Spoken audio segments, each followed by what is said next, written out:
Okay, today we're going to be talking about appraisal potential problems. If you're selling a home and you have an appraisal issue, exactly what to do step by step to keep the deal together and preserve your sale. Before we get into it, if you don't mind, if you're not already a subscriber, please hit that subscribe button, or you can tap the bell to be notified of new videos as they become available, or like and share to spread the word if you know someone that might be interested in content like this. So you're selling a house. Let's use the estimate of $500,000, and you get an offer, and you've accepted, and you're into the transaction. But you just got that dreaded call. Your agent has just called you and let you know that you have an appraisal problem. So in this case, the buyer is putting down 10%, and the bank appraiser has come and said they don't think it's worth $500,000. They think it's worth $470,000. So this is a big problem. So the whole process, I could do another video on it, but the whole appraisal process is very antiquated. Basically, from when banks way back when were lending on things and they had no idea what they were lending on. They had to hire somebody local that could advise them and make sure that it was worth what the buyer was paying to protect their investment. Today, it really should be much more about making sure that it was an open transaction on the open market and arm's length, that nobody's trying to defraud the bank. But, again, I could go on and on about that. But in this case, unfortunately, it's still required. For buyers that are putting down less than 20 or 25%, the bank is still going to require that purchase price to equal what the buyer is paying for them to issue their loan and for the buyer to get the best rate. So in this case, you've got a $30,000 problem. The appraiser has come and they said it's only worth $470,000. So what do you do? The first thing to do is get a copy of that report. Make sure that there are no egregious errors in it, which happens more often than you would think. I know my appraisal colleagues and friends would bristle at that remark, but you see some of these appraisals, and sometimes there's just clear errors made in them. They make errors in square footage. They use comparables that are not relevant or too far away, or they make adjustments that don't make sense. They're using comps that are in poorer condition, or bank owned or distressed sales. So if you find one of those, you can appeal back to the bank and to the appraiser to take another look at it. So that would be the first thing that you do. Unfortunately, as you can imagine, appraisers are usually not that open to that guidance, right? Because you're essentially asking them to say that they messed up, that they didn't do it properly, and to make a correction. And for all of this, they're not getting paid any extra to redo it. So you've almost got to get them to admit they made a mistake. So it's certainly the first thing you're going to do, but it has a probably low likelihood of success.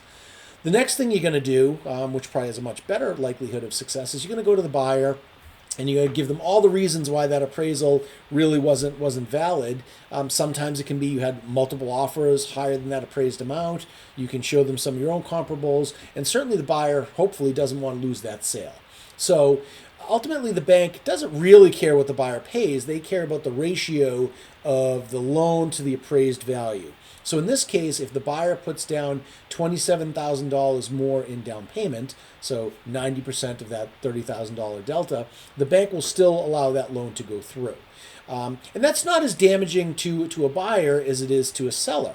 Right, we're going to get, if a seller reduces their price, we're going to get to that in a moment. But in this case, the buyer is not paying any more for the house. They're just shifting a little bit of how that, the mix, right? So they're putting a higher down payment in exchange for a lower loan over the next 30 years and a lower payment. If the buyer is able to do that, that's great. That fixes the problem. As you can imagine, sometimes the buyer either says they don't want to, my bank says it wasn't worth what I offered or what I paid, or they're just unable to, right? If they're unable to and it makes sense for you as a seller, you may come to some middle ground. You may say, hey, you put down an extra $20,000 down payment, I'll lower my price by $10,000 and we'll fix it that way, okay? Again, if it's completely in your best interest, you could reduce your price. If it was a smaller difference, if it was a $10,000 difference on an $800,000 house, and you're risking either starting over, buyer won't budge, that you've run out of all your other options, you may decide to eat that just to not lose your next house or wherever you're going. Probably the last thing that you could try that we've had great success in is you can ask the buyer to seek alternate lending. right? Because that appraisal in that amount is linked with that loan, okay? Unless there are certain cases like a VA or an FHA loan where the appraisal will follow the property, not the lender.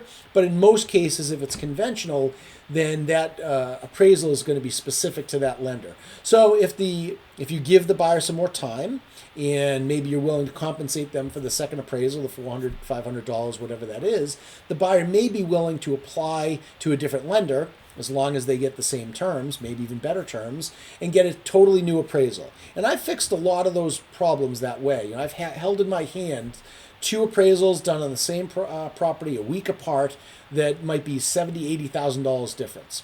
So with the new lender and the new appraiser, they may look at it a different way, and they may appraise the property for the proper price and let the deal continue.